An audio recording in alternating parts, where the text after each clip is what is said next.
Welcome back. I have it with my friend, my brother, a hat-wearing DJ, Spinall. Can't catch him without his hat. How are you doing, sir? You're not wearing Agbada today. I left the overall outside. It's good to see you, man. How's it going, man? Not bad at all. You are first a DJ before everything else, right? Yes, sir. Why DJing? Passion for music.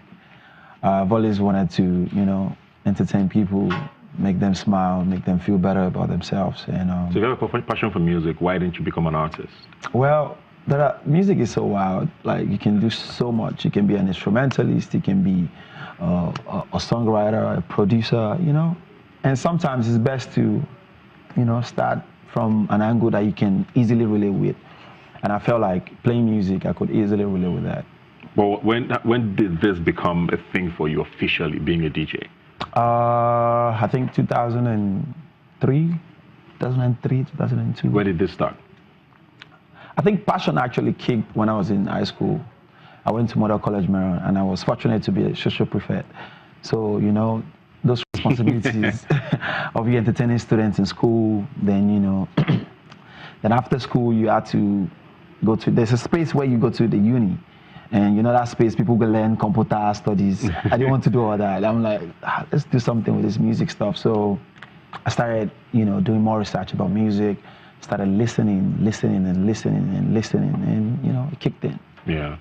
And of course, the journey's been, how would you describe your journey up until this point now? Because, I mean, DJing 5, 6, 7 years ago was still not as big as it is now. Yeah. You probably had about 3, 4 you could count on one finger as sort of True. great DJs in Nigeria. True. But it's become an art now where you guys True. are even celebrities, sometimes True. even bigger than artists themselves. True. How's the journey been up until this point? It's been very tough, but I'm very grateful. It's been very, very educating. It's been very, very challenging. It's been an eye-opener, like, lesson as well. I think that the beautiful part for me for DJing is the fact that I could literally see the things I've pictured in the past, see them happening now, and it's just so beautiful to be able to sit back and be like, oh, I want to be this, I want to be that, I want to be able to create music, I want to be able to, and to see you living those dreams is. Do you think DJs are respected now? Because for a long time, it didn't feel like they were. It was seen as a DJ.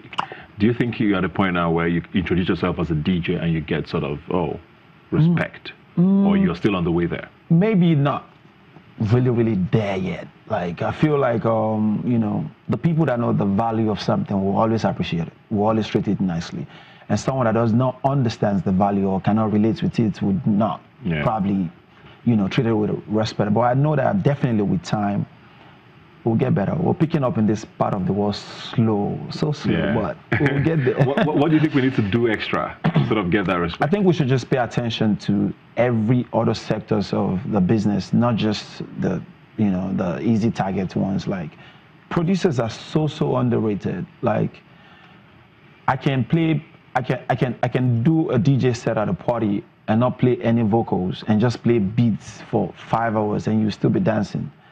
But you do not appreciate the guys that do that as much as you appreciate the ones that will come and sing on it. So I know that with time, we'll get there. Yeah. DJs now have been sort of sometimes criticized for wanting to be more than DJs and sometimes trying too hard. You guys are dropping albums, you're doing photo shoots, you're getting endorsements.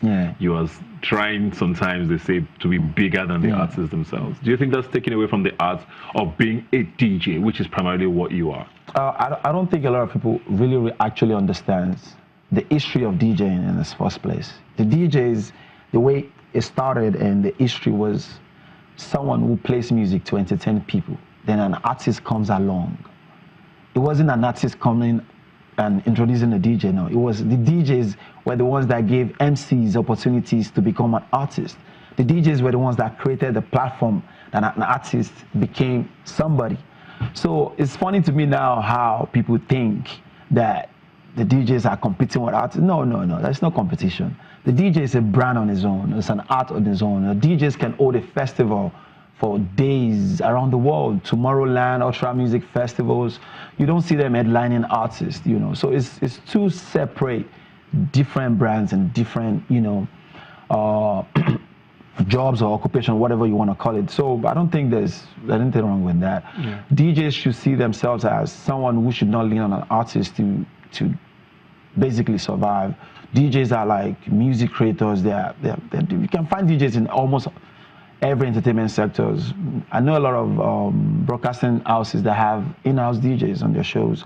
I know DJs who act as music board members for multinational radio stations, like record companies to artists to clubs. It's a lot. It's a big brand on its own. But I think what it is this part we're just starting to understand a DJ, you know, what a DJ is. I remember I sent a rider to a company the other day. They wanted to have me to come DJ. So I sent my rider to them and they were asking me back that, why? We should provide this, provide that. Are you an artist? I'm like, don't even have to explain. Don't worry, we'll come. Yeah. So, but you don't think that takes away from the DJ? No. Because social media as well, of course, is strong now, and everybody is sort of trying to push their brand. Yeah. And you know, this starts diluting. Some people at least believe your art form. I think what people expect is that 1960 DJ that's just by the decks and go, and they pack and leave. No. Thank God for that era. It's gone. I want to ask you something now that and it's come up a lot recently, and it started, of course, with the radio guys. I think it was Ike Osakioduwa who's with, I think, Rhythm FM, who put out this sort of PSA talking about radio OAPs who take money from artists to play their songs. DJs have been accused of that a lot as well, you know, where, you know, a song comes out in the industry, this DJ is at this gig for 5 hours and nobody hears the song, and you wonder why, and he has not been, they never drop anything for him, you know. Is it really a thing as well with DJs, or it's just an OAP thing like we hear? I think it goes both ways. I think sometimes also there are some silent conversations that do not get amplified. I do not support anyone taking money from people to play their song. That's so wrong, you know. But however, if an artist has gone to meet an OAP to say, I want to give you X amount of money to play my music, that's a different conversation. Why? You have gone to meet someone, you've offered them money to play your music. It's like saying, okay, take this to be an ambassador for my company. Do you get what I'm saying? Take this to be an ambassador for this. But he can reject it. He or she can reject it. He can, of course he can. I'm saying there's a silent line between offering an advertisement and promotion. So do you get offered money? A lot of times. Do you take money? No, I don't. You never take money? Because 90% of those guys that offer you the money, the song is actually whack. So it's of no point, because what you want to do is to entertain people with music, not to punish them or to bore them, you know. So when people go, I mean, artists go on radio stations and actually pay to get their music heard. A lot of big artists do that. And people pay TV stations to get their music. I mean, if I have money to pay TV stations to play my music, I'll do it. Yeah. I will do it. It's business. I see it as business. I will do it. But I'm not. It's wrong now for TV stations to say, "Oh, if you don't give me this X amount of money, I'm not." That is so wrong. That is wrong. So you don't take money? No, I don't. Do you know DJs who take money? No, I don't. Yes, you do. I don't. There's nobody. I mean, maybe because I work with the professional guys. All the guys I work with, all the DJs that I've known, they are very professional. I don't know any one of them that takes money. Okay. But it's sort of the question I asked my earlier guests as well. I don't know that there's a DJ union or anything, but I know you guys are most times kind of cool and friends. Yeah. You know, you have this sort of conversations. Yeah. As much as you say yes, it's you don't know people in your sort of level, even if you didn't use that word. Yeah. Is it a conversation you guys have? I mean, because there are DJs who also come up and look up to people like you to also know how you operate, and it influences them. You know, You're you correct. have this conversation. Yes, I do. Particularly with Uncle Jimmy Jad and few other that I see often, you know. But usually the conversations we have is a bit not into that direction. It's a bit into how we can help the next star, where else can we get music to, how else can we help push out this new style music. Oh, on my last album I featured this guy, and you know, we talk about more of how to create the next star, not really into, oh, do people pay you money, you know. I think the conversation also goes into what we would like to see change in the DJ industry. Yeah.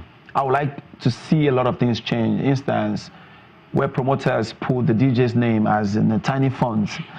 Then they'll mention A-list, this, and the DJ's name is this font. I don't know why. I still don't understand why. And still not appreciated. And and it's in those little communications that gets to the people.